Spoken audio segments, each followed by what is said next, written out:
India Legal presents Courts Roundup.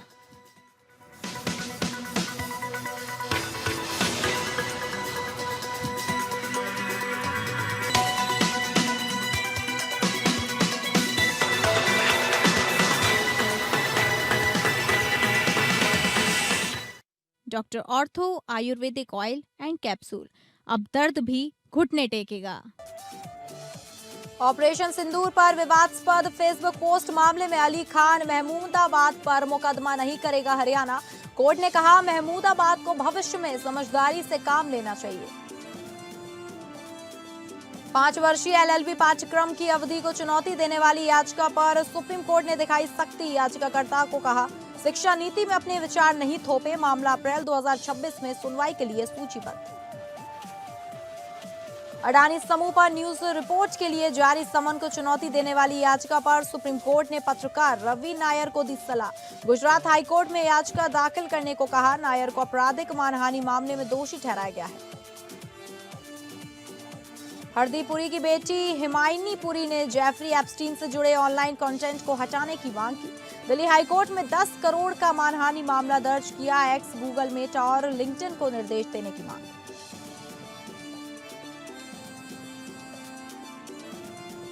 नमस्कार, आप सभी का स्वागत है कोर्ट्स राउंडअप में और मैं हूं आपके साथ अंकिता सिंह। अगले आधे घंटे हम सुप्रीम कोर्ट, हाई कोर्ट और तमाम निचली अदालतों की खबरों को आपके सामने रखेंगे। तो शुरू करते हैं courts roundup. India Legal presents Courts Roundup.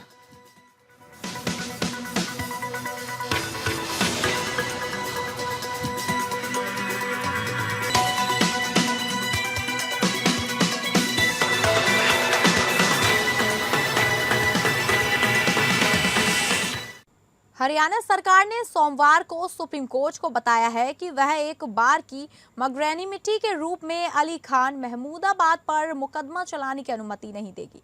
Mahmudabad ने पिछले साल भारत की cross border military action operation Sindoor पर कुछ सोशल मीडिया टिप्पणियां की थी।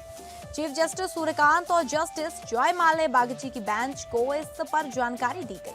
हरियाणा सरकार का प्रतिनिधित्व करने वाले additional solicitor general SV Raju ने कहा कि 3 मार्च को महमूदाबाद के खिलाफ क्रिमिनल एक्शन नहीं करने का निर्णय लिया गया था। एक बार की मैग्नैनिमिटी के रूप में अनुमति देने से इनकार किया जाता है। मामला बंद है। उन्हें चेतावनी दी जा सकती है कि यह फिर से ना हो। इनकार का आदेश 3 मार्च 2026 का है। उन्होंने कहा महमूदाबाद का प्रतिनिधित्व करने वाले सीनियर एडवोकेट सिद्धार्थ लूथरा ने कहा, हम आभारी हैं। कोर्ट ने महमूदाबाद को भविष्य में अधिक सावधान रहने की चेतावनी दी।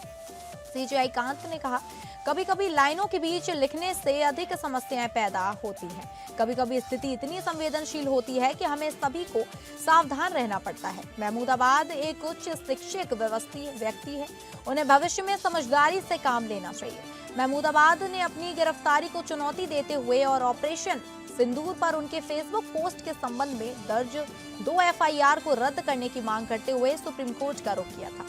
महमूदाबाद ने अपने फेसबुक पोस्ट में पाकिस्तान प्रायोजित आतंकवाद की आलोचना की थी, युद्ध की निंदा की थी और कहा था कि ऑपरेशन सिंदूर पर भारतीय सेना की प्रेस ब्रीफिंग में शामिल कर्नल सोफिया कुरैशी को मिले तारीफों को जमीन पर भी दिखना चाहिए। उन्होंने कहा था कि भारत में राइवेटिंग समर्थकों को भीड़ द्वारा दी गई हत्याओं के खिलाफ बोलना चाहिए।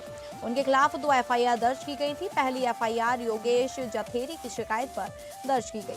दूसरी एफआईआर हरियाणा महिला आयोग की अध्यक्ष रेणु भाटिया की शिकायत पर दर्ज की गई, जिसमें बीएनएस की धारा 353, 79 और 152 के तहत अपराधों का आरोप लगाया गया था। महमूदाबाद को तब हरियाणा पुलिस ने गिरफ्तार किया था और न्यायिक हिरासत में भेज दिया गया था। मामले की जांच बाद में सुप्रीम कोर्ट के आदेश पर गठित एक विशेष जांच दल को सौंप दी गई। सुप्रीम कोर्ट ने 21 मई 2025 को उन्हें अंतरिम जमानत दी थी, जिसमें कई शर्तें लगाई गई थी। अगस्त 2025 में कोर्ट ने उनके खिलाफ चल रहे ट्रायल पर भी रोक लगा दी थी। जनवरी में कोर्ट ने राज्य को महमूदाबाद पर मुकदमा चलाने की अनुमति देने के बारे में निर्णय लेने के लिए 3 महीने का समय दिया था।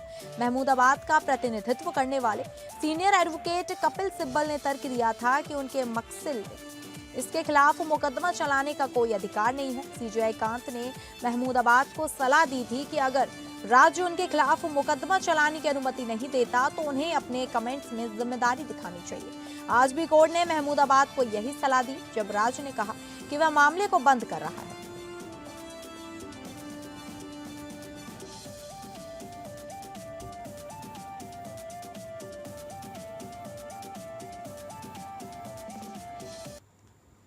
महमूदाबाद मामले में सुप्रीम कोर्ट ने एक महत्वपूर्ण फैसला सुनाया है। कोर्ट ने कहा कि सिर्फ पुलिस के बयान पर आधारित होने के कारण ही एफआईआर पर शक नहीं किया जा सकता।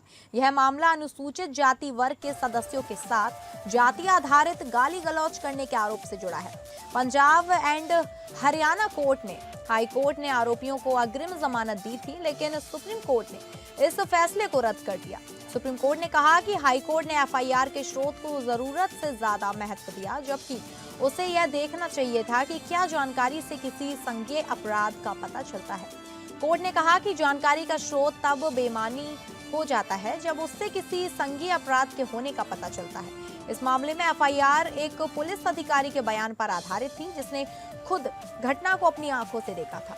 कोर्ट ने पाया कि हाई कोर्ट ने कई अहम सबूतों को नजरअंदाज किया, जिसमें जांच रिपोर्ट और पुलिस का हलफनामा भी शामिल था। इस दस्तावेजों में घटना के दौरान हथियारों के इस्तेमाल और जाति आधारित गाली गलौज का जिक्र था।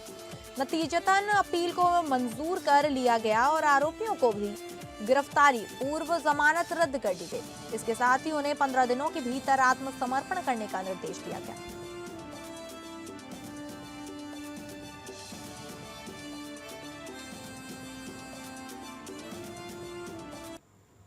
अश्विनी कुमार उपाध्याय बनाम भारत संघ मामले में सुप्रीम कोर्ट में एक जनहित याचिका दायर की गई थी, जिसमें 5 वर्षीय एकीकृत एलएलबी पाठ्यक्रम की अवधि को चुनौती दी गई थी। याचिकाकर्ता ने मांग की कि इस पाठ्यक्रम की अवधि को 4 वर्ष तक कम किया जाए और कानूनी शिक्षा की संरचना की समीक्षा के लिए एक कानूनी शिक्षा आयोग या विशेषज्ञ समिति का गठन किया जाए।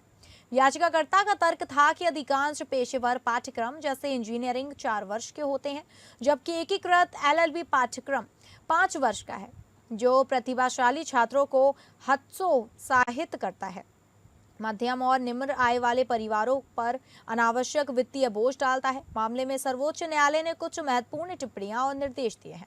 कोर्ट ने कहा कि शिक्षा नीति में न्यायालय अपने विचार नहीं थोप सकता और पाठ्यक्रम संरचना और अवधि जैसे मुद्दों पर विभिन्न हितधारकों के बीच व्यापक परामर्श की आवश्यकता है। कोर्ट ने यह भी जोर दिया कि यह एकमात्र हितधारक नहीं बल्कि विश्वविद्यालय, बार काउंसिल, शिक्षाविद और नीति शोधकर्ता भी महत्वपूर्ण भूमिका निभाते हैं। सर्वोच्च न्यायालय ने तत्काल कोई निर्देश नहीं दिया, लेकिन हितधारकों के बीच व्यापक परामर्श की आवश्यकता पर जोर दिया गया। मामला अप्रैल 2026 में आगे सुनवाई के लिए सूचीबद्ध किया गया है। वहीं ज्यादा जानकारी देंगे India legal researcher Ayush Singh. क्या जानकारी है आपके पास? Hello ma'am. पीआईएल मैन के नाम से मशहूर अश्विनी कुमार उपाध्याय जी ने एक पिटीशन पीआईएल फाइल किया ऑनरेबल सुप्रीम कोर्ट में, जिसमें उन्होंने एक चैलेंज किया है जो कि एक टाइम पीरियड है इंटीग्रेटेड एलएलबी कोर्सेज का, जो कि 5 इयर्स है। और उस पिटीशन को उन्होंने चैलेंज किया और साथ में उन्होंने मांग की कि एक लीगल एजुकेशन कमीशन बननी चाहिए, जिसमें एक्सपर्ट्स रहेंगे जो कि लीगल एजुकेशन है इंडिया में, उसे रिव्यू की जाएगी और उसके बाद जो है एक न्यू तरीके से जो है नए कानून बनेंगे लॉ से रिलेटेड। बेसिकली उन्होंने जो आर्ग्यू किया, उनका आर्गुमेंट ये था कि जितने भी प्रोफेशनल अंडर ग्रेजुएट कोर्सेज हैं इंडिया में, चाहे वो इंजीनियरिंग की कोर्सेज हो या फिर अदर टेक्निकल कोर्सेज हैं, ये 4 ईयर स्ट्रक्चर को फॉलो करते हैं। लेकिन जो हमारी BA LLB है, BBA LLB है या फिर BCom LLB है, ये जो कोर्सेज हैं ये 5 ईयर कोर्सेज के हैं। तो बेसिकली जो टैलेंटेड स्टूडेंट्स हैं, जो कि इकोनॉमिकली मार्जिनलाइज्ड, जो कि टैलेंटेड होने के बावजूद भी इकोनॉमिकली मार्जिनलाइज्ड या फिर सोशियो इकोनॉमिक बैकग्राउंड में मार्जिनलाइज्ड हैं, उन लोगों के लिए यहाँ पर पहुँचना प्रॉब्लमेटिक हो जाता है और कई टैलेंटेड स्टूडेंट्स जो है इस फील्ड में आ नहीं पाते हैं। दूसरी बात यह है कि पिटिशनर ने यह भी आर्ग्यू किया, अश्विनी कुमार उपाध्याय जी ने, कि जो नेशनल एजुकेशन पॉलिसी है, इस एजुकेशन पॉलिसी ने भी 4 ईयर कोर्सेज को प्रमोट किया है जी। लेकिन जो ऑनरेबल सुप्रीम कोर्ट का कहना ये था कि बेसिकली जुडिशरी जो है केवल वो एक सिंगल स्टेक होल्डर है। अगर कोई भी पॉलिसी की बात होगी लीगल एजुकेशन से रिलेटेड, तो कई स्टेक होल्डर्स हैं, चाहे वो एकेडमिशियन हो, जुडिस्ट हो और पॉलिसी मेकिंग में जितने लोग हैं वो सब मिलकर एजुकेशन पॉलिसी बनाएंगे। तो फिलहाल सुप्रीम कोर्ट का कहना ये है कि एकमात्र कि जब तक मल्टीपल स्टेक होल्डर्स जो है प्रॉपर डिस्कशन नहीं करेंगे इस विषय में, तब तक इस पर एक कोई भी जजमेंट नहीं दी जा सकती है। और ये मैटर को तत्काल अभी कोई जजमेंट नहीं है इस पर और अपील के लिए रखा गया है। तब तक के लिए तमाम स्टेक होल्डर्स जो है इस पर डिस्कशन करेंगे, तब एक इस पर डिसीजन की बात की जाएगी। बेसिकली यही है। ठीक है, आपका बहुत बहुत धन्यवाद जानकारी देने के लिए। भोपाल गैस त्रासदी के अवशेषों के निपटान के संबंध में सुप्रीम कोर्ट ने एक याचिका पर सुनवाई करते हुए कहा कि पारे के रिसाव की चिंता को मध्य प्रदेश हाईकोर्ट के सामने उठाया जाना चाहिए। चीफ जस्टिस सूर्यकांत और जस्टिस जयमाले बागची की बेंच ने भोपाल गैस पीड़ित संघर्ष सहयोग समिति की याचिका को खारिज करते हुए कहा कि हाईकोर्ट इस मामले की निगरानी कर रहा है, इसलिए वहां आवेदन करना उचित होगा। याचिकाकर्ता ने आईटी हैदराबाद के डॉक्टर आसिफ कुरैशी की रिपोर्ट का हवाला देते हुए कहा कि अवशेषों में पारे की मात्रा अधिक है, जिससे भूजल और पर्यावरण को खतरा हो सकता है। हालांकि बेंच ने कहा कि इस मामले में हाईकोर्ट को आवेदन करना चाहिए और वे इस पर गौर करेंगे। बेंच ने कहा कि डॉक्टर कुरैशी की रिपोर्ट में कहा गया कि अवशेषों में पारे की मात्रा अधिक है, लेकिन ओवरसाइट कमेटी ने अभी तक इस पर कोई जवाब नहीं दिया है, इसलिए हाईकोर्ट को इस मामले में उचित आदेश देना चाहिए। सुप्रीम कोर्ट ने याचिकाकर्ता को हाईकोर्ट जाने की सलाह देते हुए कहा कि वे इस मामले को जल्द से जल्द निपटाने का प्रयास करेंगे। इस मामले में याचिकाकर्ता ने पिथमपुर में अवशेषों के निपटान के खिलाफ चिंता जताई थी, जिसमें कहा गया था कि वहां पारे का रिसाव हो सकता है और इससे भूजल और पर्यावरण को खतरा हो सकता है। सुप्रीम कोर्ट ने कहा कि हाईकोर्ट इस मामले की निगरानी कर रहा है और वे इस पर उचित आदेश देंगे, इसलिए याचिकाकर्ता को हाईकोर्ट जाने की सलाह दी जाती है।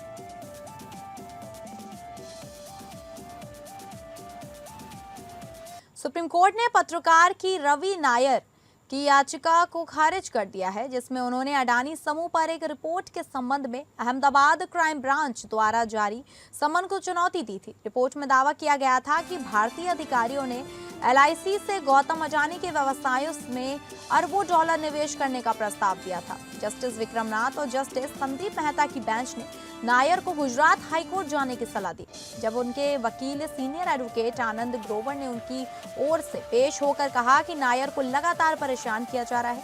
यह मामला अहमदाबाद क्राइम ब्रांच द्वारा नायर को जारी किए गए समन से उत्पन्न हुआ है, जिसमें उन्होंने उनसे वॉशिंगटन पोस्ट के लिए सह लिखित एक रिपोर्ट के संबंध में पूछताछ की गई थी। रिपोर्ट में दावा किया गया था कि भारतीय अधिकारियों ने LIC से अडानी समूह की कंपनियों में लगभग 3.9 अरब डॉलर का निवेश करने का प्रस्ताव दिया था। ग्रोवर ने तर्क दिया कि नायर को उनकी रिपोर्टिंग के लिए लगातार निशाना बनाया जा रहा है और उन्हें गुजरात जाने पर गिरफ्तार किए जाने का खतरा है। हालांकि कोर्ट ने उनकी याचिका को खारिज कर दिया और उन्हें हाईकोर्ट जाने की सलाह दी।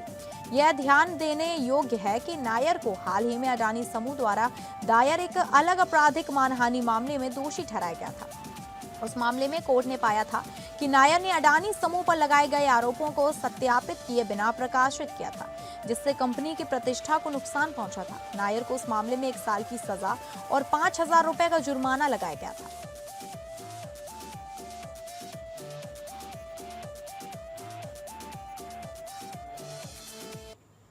इलाहाबाद हाईकोर्ट ने एक पॉस्को मामले में अभियुक्त को बरी करने के फैसले की सामग्री को टाइपिस्ट की मर्जी पर छोड़ने के लिए एक विशेष न्यायाधीश की आलोचना की है। हाईकोर्ट ने कहा कि ट्रायल कोर्ट से अधिक संवेदनशील होने की उम्मीद थी। हाईकोर्ट ने पाया कि ट्रायल कोर्ट के फैसले में ये नहीं दर्शाया गया था कि क्या ट्रायल कोर्ट ने बच्चे की गवाही देने की क्षमता और सवालों को समझने की क्षमता के बारे में संतुष्टि जताई थी। ट्रायल कोर्ट के न्यायाधीश ने कहा कि उन्होंने वास्तव में पीड़िता की सही और गलत के बीच अंतर करने और सवालों का जवाब देने की क्षमता की जांच की थी, लेकिन यह फैसले में दर्ज नहीं किया गया था क्योंकि न्यायाधीश के पास काम का बोझ था। हाईकोर्ट ने ट्रायल कोर्ट के न्यायाधीश की व्याख्या को असंतोषजनक पाया और कहा कि यह समझ से परे है कि ट्रायल कोर्ट ने फैसले की सभी सामग्री को देखे बिना ही हस्ताक्षर कर दिए और इसे टाइपिस्ट की मर्जी पर छोड़ दिया। हाईकोर्ट ने यह भी कहा कि पॉस्को अधिनियम के तहत मामला था और ट्रायल कोर्ट से इस मुद्दे पर अधिक संवेदनशील होने की उम्मीद थी।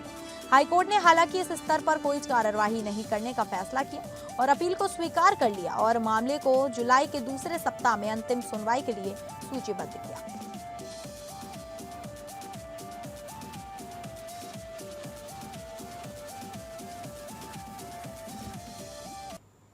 केंद्रीय मंत्री हरदीप पुरी की बेटी हिमायनी पुरी ने दिल्ली हाई कोर्ट में जेफरी एप्स्टीन से जुड़े ऑनलाइन कंटेंट को हटाने के लिए 10 करोड़ रुपए की मानहानि का मामला दर्ज कराया है।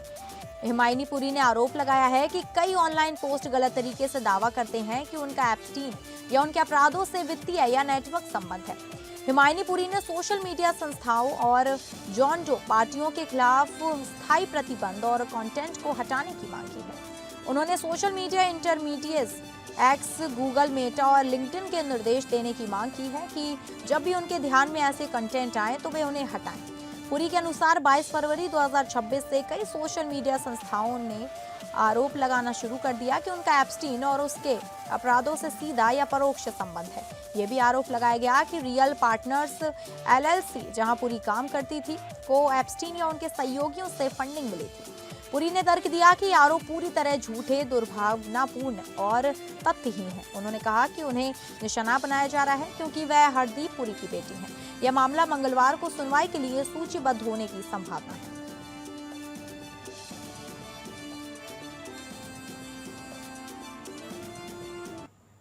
केरल हाईकोर्ट ने पीड़ित मुआवजा योजना के लिए धनराशि जारी करने में देरी पर नाराजगी जताई है।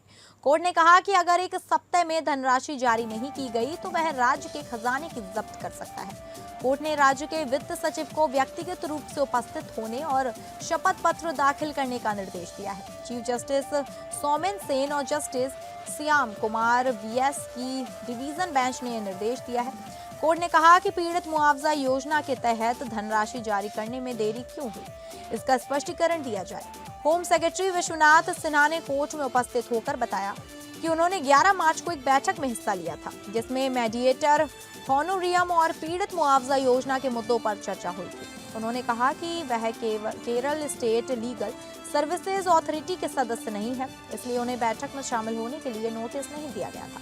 कोर्ट ने सिन्हा की बात को स्वीकार किया और उनकी उपस्थिति को माफ कर दिया। इसके बजाय कोर्ट ने वित्त सचिव को व्यक्तिगत रूप से उपस्थित होने और देरी का स्पष्टीकरण देने का निर्देश दिया। कोर्ट ने राज्य सरकार की पीड़ित मुआवजा योजना के तहत धनराशि जारी करने में देरी पर भी नाराजगी जताई। Senior government player Vineet B ने बताया कि पीड़िता मुआवजा योजना के तहत धनराशि जारी करने में देरी हुई है क्योंकि इसमें विभिन्न स्रोतों से योगदान की आवश्यकता होती है। कोर्ट ने कहा कि पीड़ित मुआवजा योजना के तहत धनराशि जारी करने के लिए बजटीय आवंटन होना चाहिए। कोर्ट ने कहा कि राज्य सरकार को इस योजना के तहत धनराशि जारी करने के लिए आवश्यक कदम उठाने चाहिए।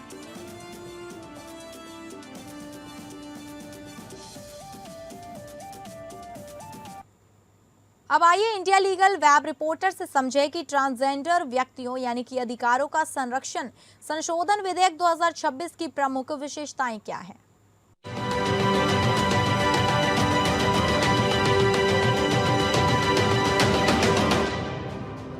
ट्रांसजेंडर कम्युनिटी को डिग्निटी और इक्वालिटी देने के लिए ट्रांसजेंडर पर्सन्स अमेंडमेंट बिल 2026 को लोकसभा में इंट्रोड्यूस किया गया है, जो ट्रांसजेंडर पर्सन्स एक्ट 2019 को और इफेक्टिव और प्रैक्टिकल बनाने के लिए कुछ इंपॉर्टेंट चेंजेस प्रपोज करता है। आइए जानते हैं की फीचर्स के बारे में। पहले लॉ में सेक्शन 4 क्लॉज 2 के अंडर ट्रांसजेंडर पर्सन्स को सेल्फ रिसीव्ड जेंडर आइडेंटिटी का हक था, जिसे अमेंडमेंट एक्ट के तहत डिलीट करने का प्रपोजल किया है। अब अमेंडमेंट के बाद एक डिस्ट्रिक्ट मैजिस्ट्रेट और एक medical board gender identity certificate verify करके इशू करेंगे। गवर्नमेंट का कहना है कि ये स्टेप मिसयूज रोकने के लिए है, ताकि जेन्युइन बेनिफिशियरीज को ही स्कीम्स और प्रोटेक्शंस का बेनिफिट मिले। हाल ही में सुप्रीम कोर्ट की recent judgment Jain Kaushik versus union of India ने ट्रांसजेंडर पर्सन्स को आर्टिकल 14, 15, 19 और 21 के अंडर इक्वल प्रोटेक्शन और नॉन डिस्क्रिमिनेशन का हक दिया, including fair recruitment in public employment and work place equality. Court ने सेंटर और स्टेट्स को नेशनल पॉलिसी फ्रेम करने और मीनिंगफुल इंक्लूजन के लिए स्टेप्स लेने का डायरेक्टिव भी दिया, ताकि वो ग्रॉस एपैथी को एड्रेस कर सके। Do follow us for more legal updates.